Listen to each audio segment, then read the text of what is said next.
வணக்கம் நண்பர்களே, நான் உங்கள் சித்த மருத்துவர் அலாவுதீன் பேசுகிறேன்.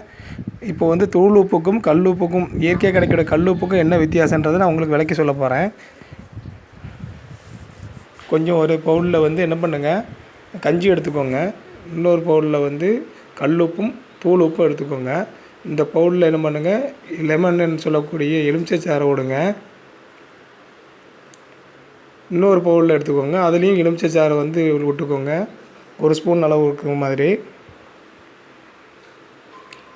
அதில் கொஞ்சம் சிறிது என்ன பண்ணுங்கள், அந்த கஞ்சி எடுத்து வச்சுருக்கீங்களா, அந்த கஞ்சியை வந்து என்ன பண்ணுங்கள், அதில் வந்து 2 ஸ்பூன் அளவு வந்து ஒரு இதில் விடணும். இன்னொரு பவுலில் இருக்கக்கூடிய பாத்திரத்தில் இருக்கக்கூடிய 2 ஸ்பூன் அளவு அதுலேயும் விடுங்க.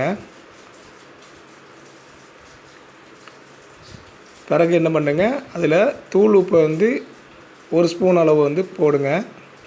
போட்டவுடனே அதை பாருங்கள், அது எந்த அளவுக்கு ரசாயனம் சேர்ந்துருக்கு பாருங்கள், கெமிக்கல் சேர்ந்துருக்கு பாருங்கள். அதோட நிறம் ஊதா கலராக மாறிடுச்சு. அதே மாதிரி நாட்டு உப்பு சொல்லக்கூடிய கல் உப்பை போடுங்க, அதோட நிறம் மாறாது. இதுதான் உடம்புக்கு வந்து ஏற்ற உப்பு. ஓகே ஃப்ரெண்ட்ஸ், இந்த மாதிரி உப்புகளை வந்து உடம்புல வந்து சேர்றதுனால உடலில் பக்க விளைவுகளை உண்டு பண்ணும் என்றதை உங்களுக்கு தெளிவாக உங்களுக்கு எடுத்து சொல்கிறோம். மேலும் நம் சேனலில் சப்ஸ்கிரைப் பண்ணுங்கள், ஷேர் பண்ணுங்கள், கமெண்டில் உங்கள் பதிவை